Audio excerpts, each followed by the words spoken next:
Hello दोस्तों, मेरा नाम है फरमान सैफ़ी और आप देख रहे हैं लर्निंग गेम्स। दोस्तों, आज की वीडियो में हम डिस्कस करने वाले हैं टॉप 100 जीके के क्वेश्चंस, वो भी वन लाइनर। तो दोस्तों, ये वीडियो आपके लिए बहुत ही हेल्पफुल होने वाली है। वीडियो को पूरा ज़रूर देखिएगा और अपना स्कोर कमेंट में ज़रूर बताइएगा। तो चलिए दोस्तों, करते हैं वीडियो को स्टार्ट और देखते हैं पहला क्वेश्चन क्या है। दोस्तों, पहला क्वेश्चन है, किस दल ने 2 वर्ष में 2 प्रधानमंत्री दिए? तो इसका सही आंसर होगा जनता पार्टी, यानी बीजेपी ने 2 वर्ष के समय में 2 प्रधानमंत्री दिए। अगला क्वेश्चन है, वर्ष 1975 से 1977 के बीच आपातकाल के दौरान भारत के प्रधानमंत्री कौन थे? तो इसका सही आंसर होगा इंदिरा गांधी।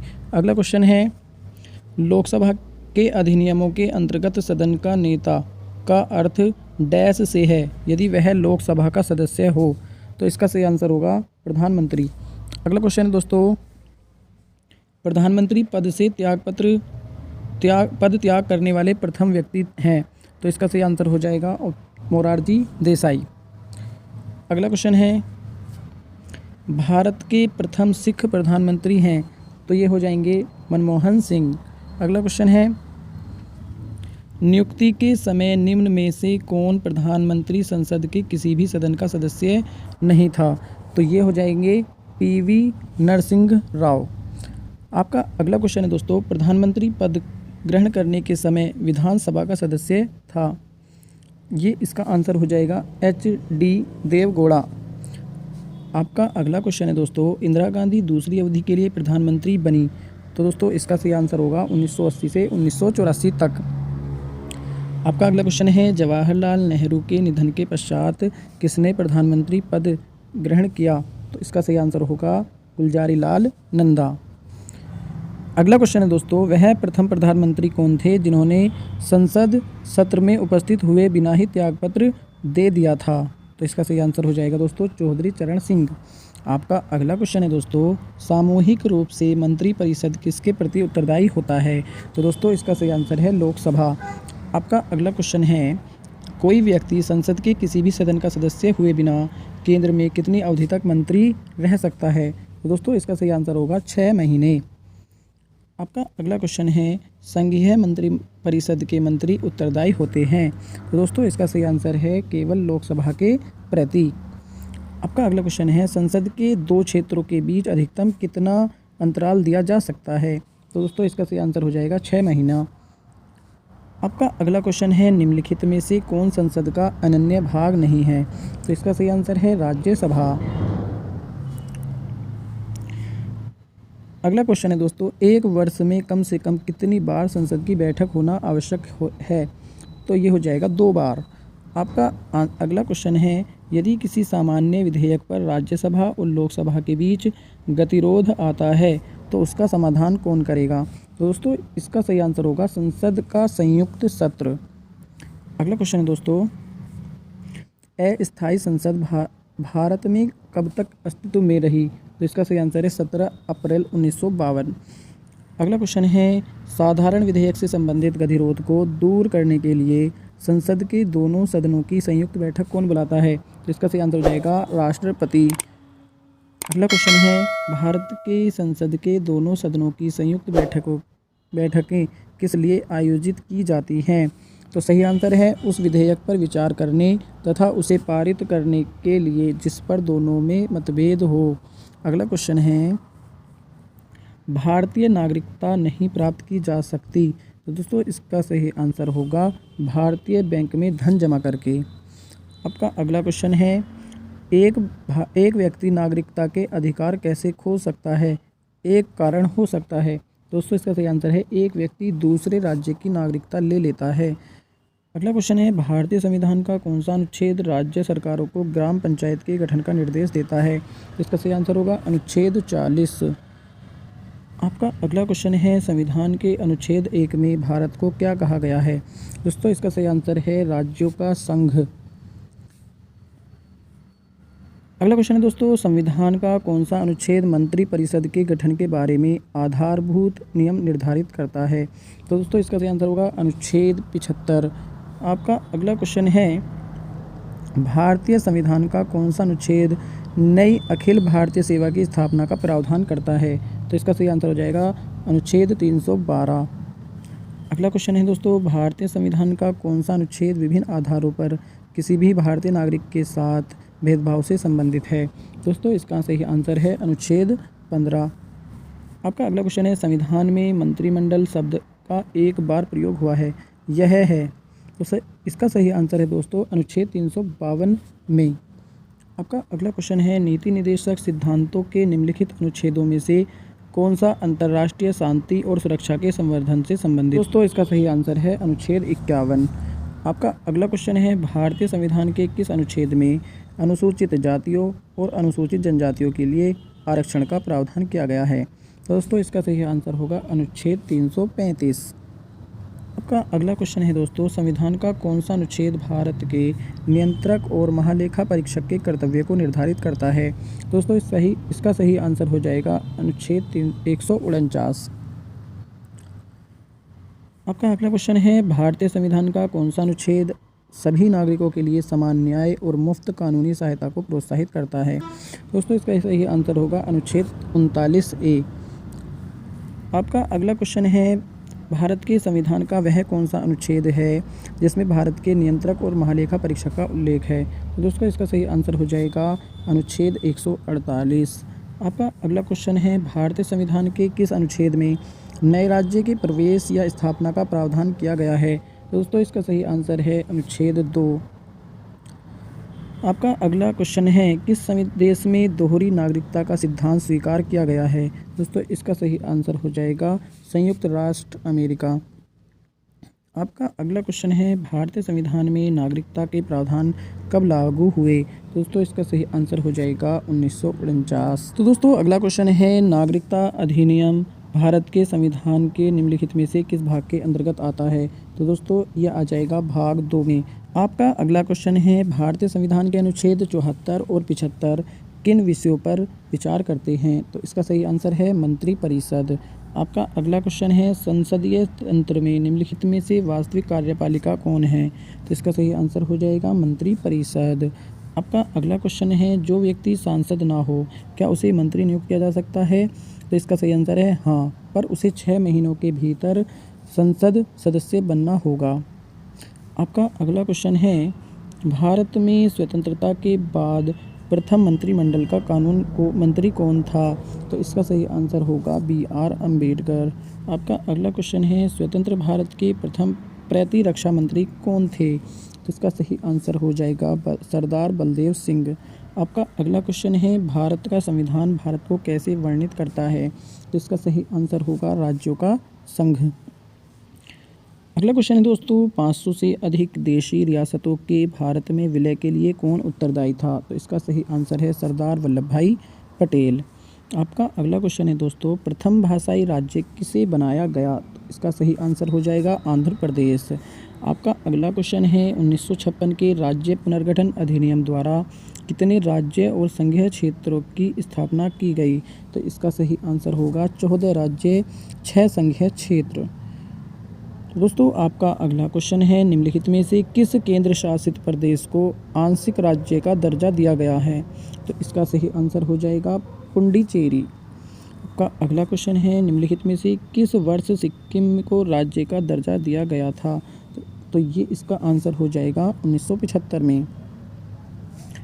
अगला क्वेश्चन है दोस्तों, संवैधानिक प्रावधानों के अनुसार राज्यों की सीमाओं को बदलकर डैश सहमति की आवश्यकता है? तो इसका सही आंसर हो जाएगा राज्य की नहीं। अगला क्वेश्चन है दोस्तों, मध्य प्रदेश राज्य का गठन कब हुआ था? तो ये इसका आंसर होगा 1 नवंबर 1956।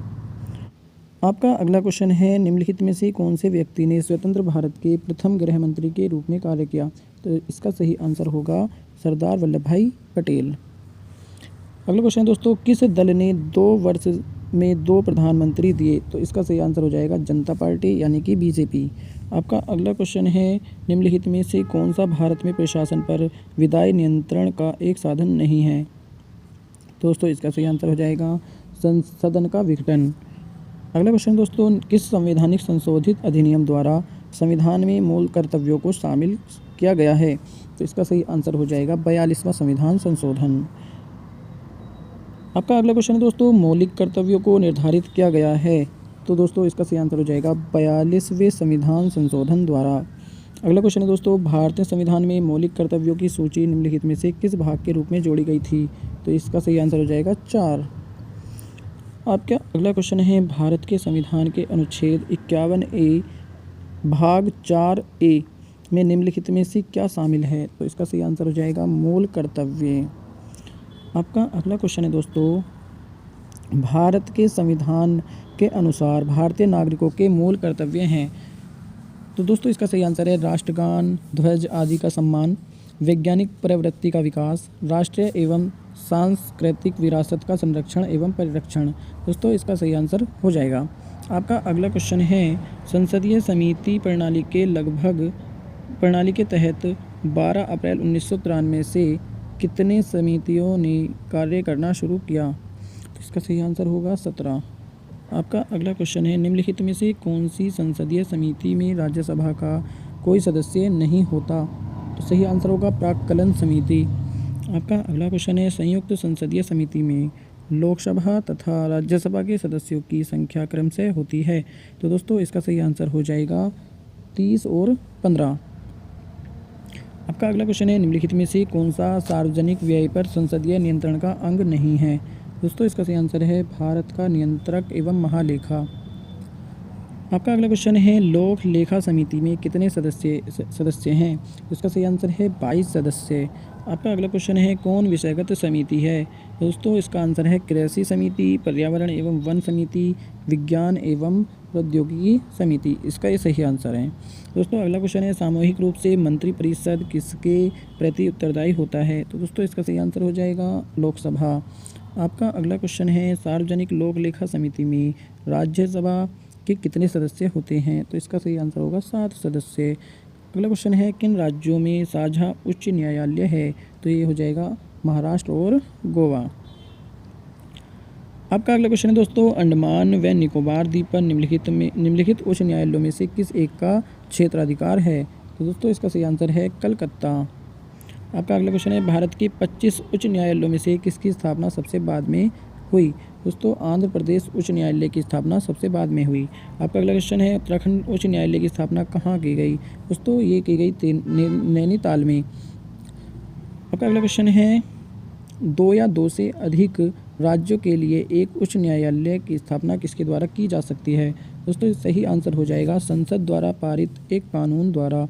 आपका अगला क्वेश्चन है, बंदी प्रत्यक्षीकरण याचिका के अतिरिक्त किस याचिका को उच्च न्यायालय जारी कर सकता है? दोस्तों इसका सही आंसर होगा उत्प्रेषण, परमादेश, अधिकार परीक्षा। आपका अगला क्वेश्चन है दोस्तों, सबसे पहले किस उच्च न्यायालय ने घोषणा की कि बंद असंवैधानिक है? इसका सही आंसर होगा केरल उच्च न्यायालय। आपका अगला क्वेश्चन है, किसी न्यायाधीश को एक उच्च न्यायालय से दूसरे में स्थानांतरित करने का अधिकार निम्नलिखित में से किसको है? तो दोस्तों इसका सही आंसर होगा भारत के राष्ट्रपति। आपका अगला क्वेश्चन है दोस्तों, उच्च न्यायालय के मुख्य न्यायमूर्ति और अन्य न्यायाधीश कितनी आयु तक पद पर बने रहते हैं? तो सही आंसर हो जाएगा 62 वर्ष।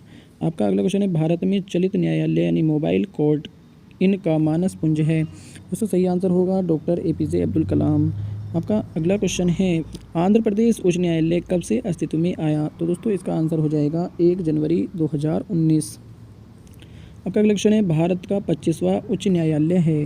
दोस्तों इसका सही आंसर हो जाएगा आंध्र प्रदेश उच्च न्यायालय। आपका अगला क्वेश्चन है, उच्च न्यायालय का न्यायाधीश बनने के लिए कम से कम कितने वर्ष की उच्च न्यायालय के अधिवक्ता के रूप में वकालत का अनुभव होना चाहिए? तो दोस्तों इसका सही आंसर हो जाएगा 10 वर्ष। आपका अगला क्वेश्चन है, राज्य सरकार का संवैधानिक प्रमुख होता है? तो दोस्तों ये हो जाएगा तुम्हारा राज्यपाल।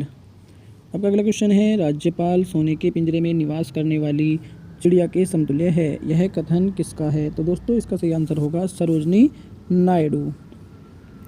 अगला क्वेश्चन है दोस्तों, भारत के किसी राज्य की राज्यपाल बनने वाली प्रथम महिला थी? तो दोस्तों इसका सही आंसर होगा सरोजनी नायडू।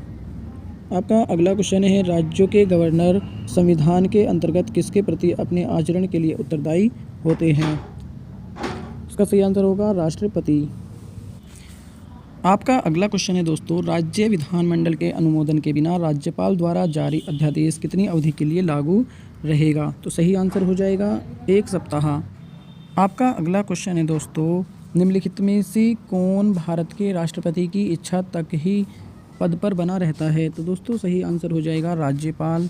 आपका अगला क्वेश्चन है, निम्नलिखित में से कौन भारत के राष्ट्रपति की इच्छा तक ही पद पर बने रह सकते हैं? तो दोस्तों ये रिपीट क्वेश्चन हो गया है, तो इसका आंसर क्या है? राज्यपाल। आपका अगला क्वेश्चन है, गवर्नर द्वारा जारी किया गया अध्यादेश किसके द्वारा मंजूर किया जाता है? तो इसका सही आंसर हो जाएगा विधानमंडल। आपका अगला क्वेश्चन है, किसी राज्य में राज्यपाल की नियुक्ति संविधान के अनुच्छेद, तो इसका सही आंसर होगा 155 के तहत होती है। आपका अगला क्वेश्चन है, किसी राज्य के राज्यपाल को निम्नलिखित में से किसकी शक्ति प्राप्त नहीं है? तो सही आंसर हो जाएगा दोस्तों विधानसभा स्थगित करने का। आपका अगला क्वेश्चन है दोस्तों, भारतीय उच्चतम न्यायालय के न्यायाधीशों की नियुक्ति कौन करता है? तो इसका सही आंसर हो जाएगा राष्ट्रपति। आपका अगला क्वेश्चन दोस्तों, दो या दो से अधिक राज्यों के बीच किसी विवाद के मामले में निर्णय लेने की सर्वोच्च न्यायालय की शक्ति क्या कहलाती है? तो दोस्तों ये कहलाती है आरंभिक अधिकारिता। आपका अगला क्वेश्चन है, राष्ट्रपति और उपराष्ट्रपति के निर्वाचन में विवाद के मामलों को किसको प्रस्तुत किया जाता है? तो इसका सही आंसर हो जाएगा भारत का उच्चतम न्यायालय। आपका अगला क्वेश्चन है, उच्चतम न्यायालय के मुख्य न्यायाधीश कितने वर्ष की आयु तक पदधारी रहते हैं? तो इसका सही आंसर हो जाएगा 65 वर्ष। आपका अगला क्वेश्चन दोस्तों, सर्वोच्च न्यायालय का न्यायाधीश कितनी आयु तक कार्यरत रहता है? तो सही आंसर हो जाएगा 65 वर्ष। आपका अगला क्वेश्चन है दोस्तों, सर्वोच्च न्यायालय के मुख्य न्यायाधीश को प्रति माह कितना वेतन मिलता है? तो सही आंसर हो जाएगा 2,80,000 रुपये। आपका अगला क्वेश्चन है, भारत के उच्चतम न्यायालय को इसका आंसर है प्रारंभिक, अपीलीय और परामर्शदायी क्षेत्राधिकार है। आपका अगला क्वेश्चन है, भारत का उच्चतम न्यायालय कानूनी तथ्य के मामले में राष्ट्रपति को परामर्श देता है। तो इसका सही आंसर है तभी जब ऐसे परामर्श के लिए कहता है। आपका अगला क्वेश्चन है दोस्तों, जब भारतीय न्यायिक पद्धति में लोकहित मुकदमा यानी PIL लाया गया तब भारत के मुख्य न्यायमूर्ति कौन थे? तो इसका सही आंसर हो जाएगा PN भगवती। आपका अगला क्वेश्चन दोस्तों, निम्नलिखित में उच्चतम न्यायालय की सबसे पहली महिला न्यायाधीश कौन थी? तो सही आंसर होगा फातिमा बीबी। आपका अगला क्वेश्चन है, सर्वोच्च न्यायालय के जजों का वेतन किससे आहरित होता है? तो इसका सही आंसर हो जाएगा संचित निधि। तो दोस्तों ये थे आपके सामने 100 GK के टॉप क्वेश्चंस जो कि बहुत ही ज़्यादा इंपॉर्टेंट हैं किसी भी कम्पिटिटिव एग्ज़ाम के लिए। दोस्तों वीडियो देखने के लिए आपका बहुत बहुत धन्यवाद, और यदि वीडियो आपको अच्छी लगी है तो वीडियो को लाइक और चैनल को ज़रूर सब्सक्राइब कीजिएगा। इस तरह की वीडियोज़ आपको हमारे चैनल पर लगातार मिलती रहेंगी। Thank you. जय हिंद।